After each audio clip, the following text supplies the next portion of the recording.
కాపాడి తర్వాత దాన్ని బంధించడమో లేకపోతే ఇతర ప్రాంతాల్లో అడవిలో వాటిని ఏనుగు ద్వారానే ఏనుగులను అడవిలోకి మళ్లించడమో చేయడమే ఈ కుంకి ఏనుగుల పని.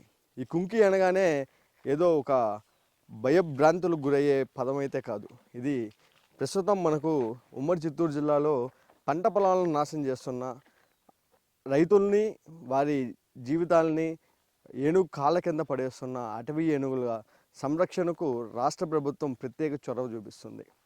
రాష్ట్ర ఉప ముఖ్యమంత్రి